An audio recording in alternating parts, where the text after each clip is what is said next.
At class, in the first section of our today's lecture, आपने different terms पढ़ी, different terms देखेंगे किस तरह से sex trait stereotypes क्या होते हैं और क्या नोटेबल रिसर्च की गई है इस एरिया में। उसके अलावा जो gender role and gender stereotypes ये क्या होते हैं, ये किस तरह से डेवलप होते हैं। In this second part of our today's lecture, there are some videos, video illustrations जो आपके concepts को further clear करने के लिए आप देखेंगे और you will further understand कि किस तरह से throughout the world gender stereotypes and the stereotypes exist करते हैं और किस तरह से world wide लोगों को affect करते हैं। बिकॉज आप क्रॉस कल्चर का टॉपिक पढ़ रहे हैं तो यू शुड अंडरस्टैंड कि not just in your own country, Pakistan other countries जैसे हमारे नेबरिंग कंट्रीज की हम बात कर लें, हम एशिया यूरोपियन कंट्रीज की बात कर लें, वहाँ पे भी जेंडर स्टीरियोटाइप्स इसी तरह से एग्जिस्ट करते हैं और लोगों को अफेक्ट करते हैं। तो वन बाय वन हम डिफरेंट वीडियोस देखेंगे। तो I am switching to the videos. So here is the first video. Orientation are all connected, but are also important individually.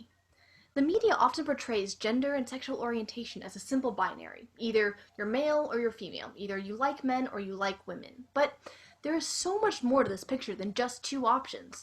There are at least 5 main considerations when examining a person's gender and sexual orientation. There is the sex the person is born with, express, the gender they are romantically attracted to, and the gender they are sexually attracted to. These are all part of a person's identity, and they don't all have to align. Let's break this down a bit. A person's sex is whether they are biologically, chromosomally male or female. Do they have 2 X chromosomes or an X and a Y? But even that isn't just a binary. There are intersex people who are born with 1 or 3 or more sex chromosomes, as opposed to the more common 2. And so they express slightly different physical sex characteristics than their diploid 2 sex chromosome counterparts. Some intersex people are born with both male and female sex characteristics due to unusual hormone levels. Okay, so now that we have added a new layer of complexity to the sex of a person, let's do the same to their gender. While sex is a biological factor, gender is a social construction. There are 2 main factors to gender, the gender you identify as and the gender you express outwardly. It is probably easiest to look at the people whose sex and gender do not correspond to understand this fully. There are many possible combinations of sex and gender. A person who is biologically male can either identify as male, which is considered cisgendered because their biological sex and their gender identity match, or they can identify as female, which is considered transgendered because their biological sex and gender identity don't match. And then you have the other factor of gender, namely which gender the person expresses to the world. A cisgendered male can present either a socially male appearance by adhering to the strict male guidelines, or they can present a socially female appearance by following the female guidelines, like wearing dresses or makeup. All these same options are true for biologically female or intersex people as well. But again, gender is not a binary. Some people identify as genderqueer, meaning they don't identify as either male or female, or they can present as genderqueer while identifying as male or female. There are so many possibilities when looking at gender identity. Now that we've figured out the many possibilities of sex and gender, let's take a look at sexual orientation. Sexual orientation is not dependent on the sex or gender of a person. Whom we are sexually attracted to can be as varied as how we identify. And there can be a difference between whom we are attracted to and whom we have sex with. For example, you can be attracted to any gender but only have sex with females, or any combination of the gender and sexual identities. You can be attracted to all genders or to none. It all depends on the person. The stereotype norm for people in our society is straight. So you see here, if I am biologically female, I would identify and present as female, and I would be attracted to only males and have sex with only males. And as it turns out in this handy-dandy chart I made, it makes a simple straight line down through all the options. But if I was cisgendered but was attracted to everyone and only had sex with females, the line tracing my identity turns off the straight and narrow. Whether or not sexual orientation is a choice has been a topic of hot debate for many years now. There's so much talk of the gay gene, but is it really so important that there be a specific gay gene? What if a person who doesn't have the gay gene likes people of their own gender? Or what if a person who does have the gay gene likes people of the opposite gender? Does this make either of their preferences, their love, any less real? In today's society, discrimination based on gender and sexual orientation happens almost everywhere. Discrimination is when different categories of people are treated unjustly simply because they belong to that category. In our Western world, everyone begins life with a determined sex, either male or female, and from the moment they are born, and sometimes even earlier, society gives them messages about how they should behave and think, and this shapes who they will grow up to be. Girls should grow up to be feminine, and boys should grow up to be masculine. These gender roles are the expectations of the proper behaviors, attitudes, and activities of males and females, as though men and women only display one type of quality all the time. Girls are taught to be soft, emotional, submissive, while boys are taught to be aggressive, tough, dominant. Our society is inundated by images from the media that tell us what we should be. It is very easy to see these societal gender norms. Just try breaking one of them and watch the responses you get. If you're female, try spitting in public, or if you're male, try knitting on the bus. It is interesting to note that it seems worse for a man to act feminine than it does for a woman to act masculine. The roles that are generally considered feminine don't have the same value in our society as traditionally masculine roles. Taking care of a family, typically considered a feminine role, is not as important as succeeding in a job, which is traditionally considered a masculine role. Working mothers are considered ambitious, while people wonder why a father would choose to stay at home and raise the kids. But that doesn't mean that women have it easy in this patriarchal society. For the same job, men will get paid more than women with the same qualifications. Succeeding in school is often attributed to intelligence in boys and to hard work from girls, as though girls don't have dance. Societal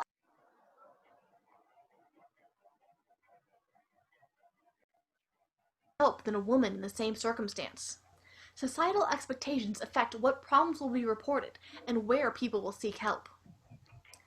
It is not just a person's gender that will determine how society reacts to them. It is also their sexual orientation. There are restrictions on the rights of homosexuals that don't apply to heterosexuals, and some people believe that they should not be granted those same rights either, like the right to marry or to visit their partner in the hospital. This discrimination often brings up the question of whether homosexuality is a choice. So in the first video आपने देखा कि किस तरह से there was basic distinction between the biological definition and between the societal definition. उसके साथ साथ आपने देखा कि किस तरह से some of our society's expectations हमारे बहुत से behaviors को shape करती हैं. उसके साथ साथ आपने देखा कि किस तरह से on the job और psychological problems में भी gender stereotypes exist करते हैं और वो लोगों को affect करते हैं. Now there is another video. आप ये भी देखिए and it will further clear your concepts. Okay, so we have to get you a sword, a shield, blue pants. Oh, and I can give you the mustache I wore last Halloween. Oh, come on. So what if you didn't get the role of the princess? Being a knight is awesome. At least you're not playing a tree. So, आपने देखा कि किस तरह से एक लड़की के लिए अगर कहीं पे भी कोई रोल प्ले करना है, either it is a school drama or something else, so for the girl, they'll choose to be princess, queen, and these kinds of roles, and for boys, being a knight, a ruler, kind of roles are more appropriate. तो ये gender stereotypes ही हैं जो कि affect करते हैं, जो कि determine करते हैं कि what kinds of behaviours will girls perform and what kinds of roles will girls perform और कौन से ऐसे जो रोल्स हैं वो बॉयज परफॉर्म करेंगे. Gender role stereotypes are when a person is expected to act in a certain way based on society's expectations related to their gender. Traditional gender roles go back to a time when there were clear and, at times, unequal rules about how people were expected to act based on their gender. People who were born male were expected to be strong and aggressive, not emotional, and, of course, to love sports. People who were born female were expected to be kind and nurturing, emotional, and domestic, meaning they were all supposed to be able to cook and clean. Gender role stereotypes also affect people's understanding of who is beautiful and who is not. People still go to great lengths to try and conform to these unrealistic ideals they see in popular media. They diet, obsessively exercise, and go through plastic surgery. Additionally, strict stereotypes about gender police people's emotions. Girls are not expected to show anger, and boys aren't supposed to be empathetic, nurturing, or vulnerable. Luckily, as times have changed, so have people's expectations about gender roles. More and more people are free to behave in ways that are true to who they really are, and that is a good thing.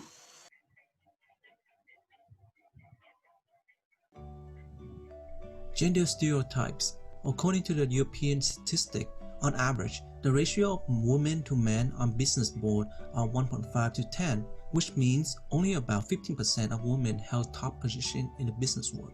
Research studies and surveys have shown that globally, men occupy more business board seats than women. So what exactly is going on? Research thinks it's due to the mindset of gender-based stereotypes and unconscious bias. There was a study done in 2006 which asked the question about leadership attributes and characteristics and how they connect with a man and a woman. The conclusion was interesting. Most attributes and characteristics that link to be taking charge and commanding leadership went toward men due to the belief of what men are supposed to be, with a default perception and mindset that men are more dominant, strong, and assertive, the qualities of a good leader. With the society norms influence, people tend to incline to believe and to assume men instead of women when they hear the word leader. So why do we have these stereotypes? So imagine that when you are born, the doctor assigns you as a female. You are expected to follow along what the society norm tell you what a girl should be and how a girl should act.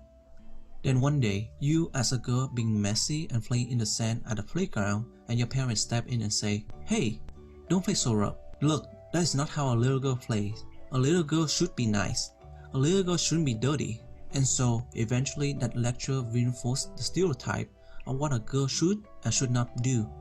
Throughout her life, she absorbed all this information from adults, television, internet, school, and everything around her of what a girl should be. Eventually, when she grew up, she developed what I would call passive traits that we can now say are gender stereotypes due to years of behavioral influence and reinforcement. Society myths that influence gender stereotypes. Myth number 1.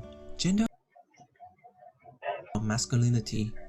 At a young age, most boys and young men are taught that their highest values as a man is their ability to dominate, be strong, to control, and to succeed at all costs. The biggest challenge that young boys and young men face today is being taught that emotional and creative expression are not what a real man do. So we were taught at birth that being masculine is important as a man. As we grow older, we put masculinity on a pedestal. And we, as men, like to believe that we must have a strong sense of masculine pride and undermine the feminine qualities. Be a man. Man up. Men don't cry. Tough up. Pick yourself up. Stop with the emotion. Be cool. These are words that every man heard when they are a little boy from their parents, caretaker, and adult around them. These have great impact and consequences. According to the World Health Organization, if you Google it, you can see that a recent released study showed that men are 4 times more likely to commit suicide than women. So why is this happening? Research in UK found that more than half of men over the age of 25 cannot identify what they would consider to be a best friend or a close friend. Think about it. That means these men do not have the necessary emotional skills to share and be vulnerable with other males in fear of being making fun of or being teased. Society has created a social norms that expect men to be strong and learn to deal with it by themselves. Don't depend on others. Fix your own mess is what some men think they should do as a man. Personally, I can share similar experience with this. As a man, for the longest time, I have to be the man of the house because my dad wasn't around for some time. I was expected to figure out everything on my own, learn about taxes and financial documents to help out my mom, and figure out how to stay afloat and survive during the unstable economic recession. I can empathize with many guys out there about what is expected being a man is. I went through it before. Men don't cry, men learn to pick themselves up and move forward. Men is tough and strong. And what I constantly tell myself as I grow up being the man of the house. As I get older, I also get more mature and wiser with age, I guess. I learned that it is not that bad to be a little emotional sometimes. I am a man, but I am also a human being, and I know that I cannot do everything by myself, and I, like everyone else, have problems and flaws. In conclusion, gender stereotypes are all around us, and whether we like it or not, both grown-ups and kids are influenced by them. Gender stereotypes can be described as oversimplified and overgeneralized beliefs about what men and women are like and what traits and behaviors are expected of them or considered appropriate. Before our littles are even born, these stereotypes are there in the form of gifts we receive when we announce our pregnancies. These gifts usually range from bows and onesies with the words, "Mommy's little princess" for our not yet born girls, and trucks and "Daddy's little hunk" for our boys. After our kiddos are born, the gendering continues with the language we use, suggesting that boys are tough and girls are delicate. Gender stereotypes also show up in the toys that our kiddos are encouraged to play with. Most people offer dolls, cooking sets, or art supplies to girls, and toy trains, trucks, or tools to boys, often without a second thought to the child's actual preferences. A trip to a typical children's clothing store will offer overwhelming amounts of pink and purple for girls, and blue and green for boys, with more form-fitting, body-conscious designs for girls and looser, active designs for boys. As our babies grow, we may encounter gender stereotypes outside our homes, within friend groups, at school, and on the playground. Boys might hang out with other boys and play tag or soccer, and girls might hang out with girls and play house or princesses. Okay, these are generalizations, but you get the idea. Even in our homes, we may find ourselves encouraging girls to help with the laundry and cooking, and boys with lawn maintenance or taking out the trash, routing them into chores associated with the genders. We might discourage boys from crying and encourage girls to pick dance over robotics class. Generalizations come from. They aren't simply built into our biology. We learn them like language. We learn them through our interactions with others, through ads and social media, through the way our actions and appearances are labeled by others. We are influenced by our parents, friends, and the world around us. Is there anything wrong with these stereotypes? Not necessarily. It's perfectly fine for a girl to love pink and sparkles, or a boy to love race cars and football. A sizable number of kids will gravitate toward gender-typical preferences, even when given free access to the whole range of toys and interests. The problem arises when those stereotypes limit the goals our kids strive for or the type of person they believe they can be. The same person might like to wrestle their dad, wear a glitter t-shirt, and imagine themselves as a firefighter. Give your kids choices from a young age and see what they pick for themselves.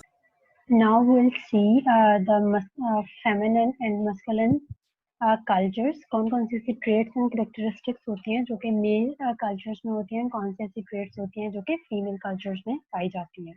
And woman. Traditionally, masculine and feminine traits can be found across both sexes.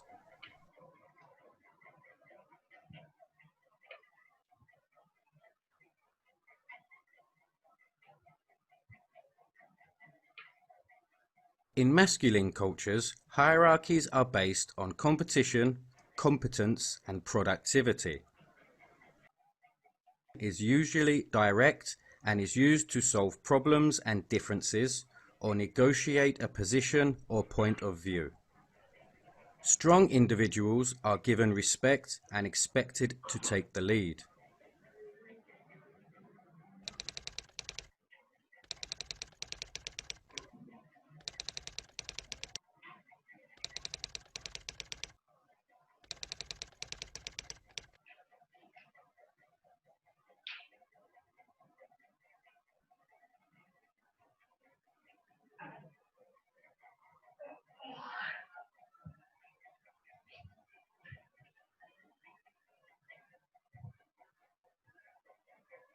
In feminine cultures, the focus is on compromise and cooperation.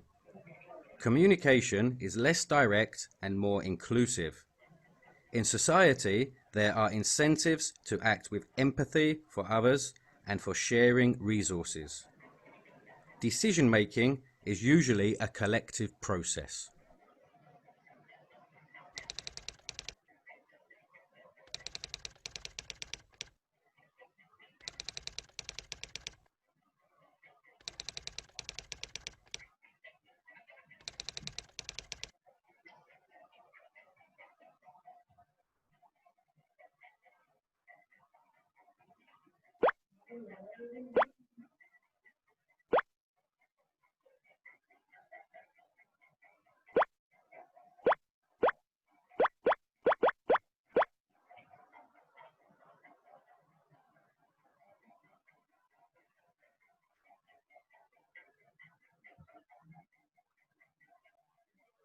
In the lecture आपने हॉफस्टेट की study पढ़ी और आपने देखा, बार-बार देखते हैं कि हॉफस्टेट की किस तरह से कॉन्ट्रिब्यूशंस हैं toward different concepts in cross cultural psychology.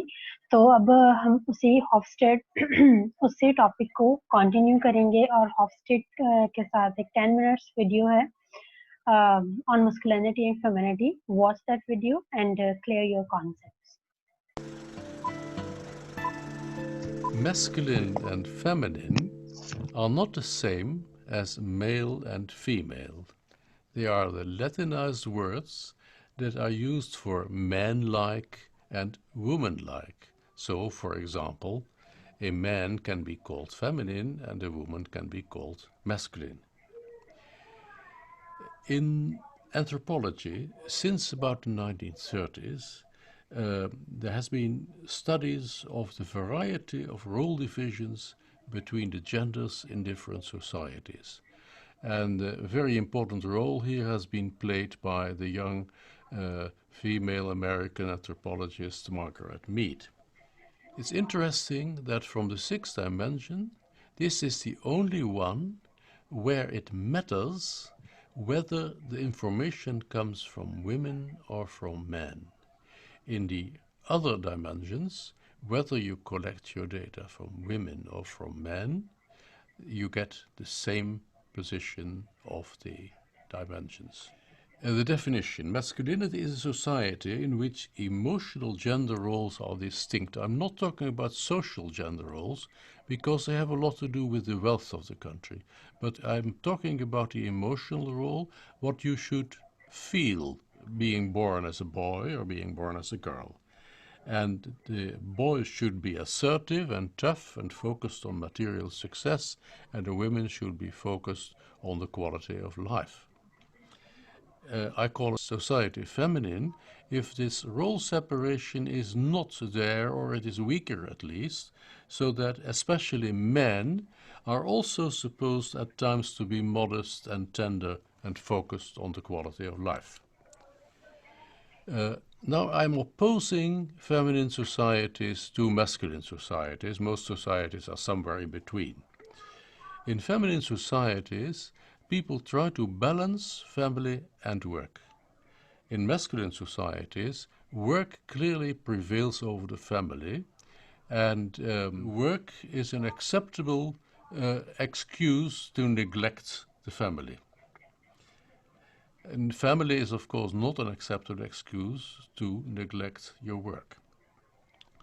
Within the family, in masculine society, fathers should deal with facts and mothers should deal with feelings. And if the children are hurt, they should go to mama. In the feminine societies, both father and mother should deal with facts and feelings. So you may go to mama for facts and you may go to papa if you're hurt. Masculine societies admire the strong. Feminine societies are jealous of high flyers, and especially in the Nordic countries, Denmark, Sweden, and Norway, they have a word for this, Jenteloven. It means the law of Jente, and Jente is a name of a little town from a novel that describes how the people in the little town were so jealous of somebody who came in, who is the author of the novel. In masculine societies, people disdain the weak. In feminine societies, they have sympathy for the weak. In masculine societies, girls cry, but boys should not cry. Boys fight, but girls should not fight.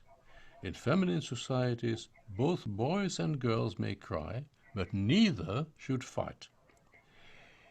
In religion, you have different religions or different flavors of religions.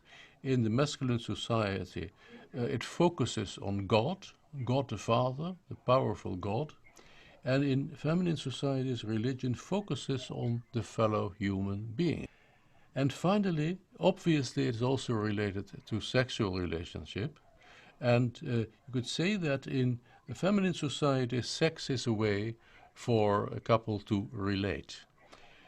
In masculine societies, sex is a way of performing, and often it is so that man is the subject and woman is the object. Now, how do we measure the position of masculinity and femininity on dimension for a society?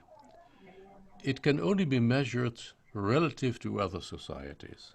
And we measure it in a masculinity index, MAS, and the scale goes from 0 for the most feminine society to 100 for the most masculine society. I have here a list of some 14 countries selected from the 76 for which we have scores, and you see that this country with the highest masculinity score is Japan. And also high on the masculinity side we find Italy and Mexico and China and Britain and Germany and the USA. And on the other side we find the Arab countries, just on that borderline. We find France, we find Russia, we find Thailand, Costa Rica, Denmark and the Netherlands. Now, which shows that there is no relationship at all between the wealth of a country and masculinity or femininity. There are poor and wealthy masculine countries and poor and wealthy feminine countries. Now, what can we do with those MES scores? Well, again, we can correlate them with hard facts in the society. For example, a few things that correlate significantly with masculinity and femininity. First of all, the percentage of people who are functionally illiterate, which means that they cannot read or write. In masculine societies, there are more functional illiterates than in feminine societies. But also, in masculine societies, there are more people living below the poverty level than in feminine societies. For the outside, masculine societies spend a lesser part of their budget on aid to poor countries. Feminine societies spend a higher percentage of their budget on aid to poor countries. There have been surveys to see what people blame poverty on. And in masculine societies, there is a popular opinion that poverty is blamed on laziness. It means that if people are poor, it is because they are too lazy to work. Whereas on feminine societies, poverty tends to be blamed on simply bad luck. In marketing, there is a difference that clearly food shoppers are women. So advertising, for example, for food is done to a women public.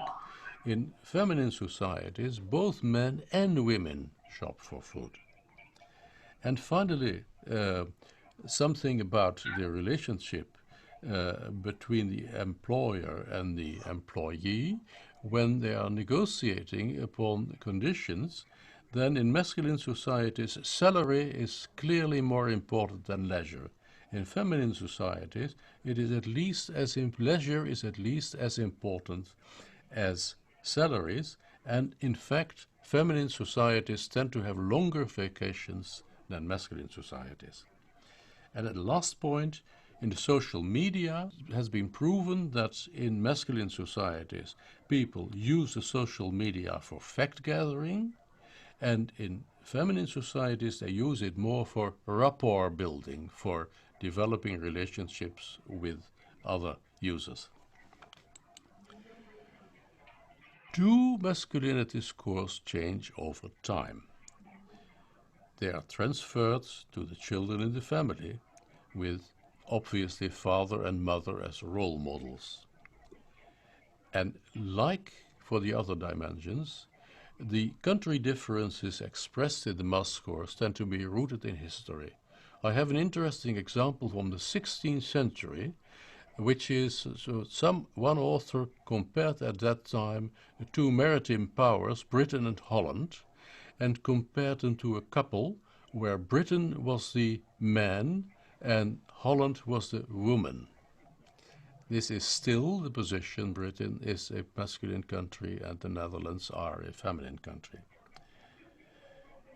The database that we used for comparing the generations on power distance and individualism, collectivism, unfortunately does not allow to compare the masculinity femininity dimensions because it is the World Values Survey, an American survey, and it does not contain in its questionnaire values related to the feminine pole of the dimension. And if you have only one pole, you cannot measure a dimension. In the USA, the word femininity is a taboo. USA is, of course, a very masculine country. And what is a taboo? A taboo is an expression of a very strong value, a value so strong that the word should even not be used. So, my conclusion is that for lack of other evidence, I consider masculinity and femininity at a societal level as stable as the other dimensions.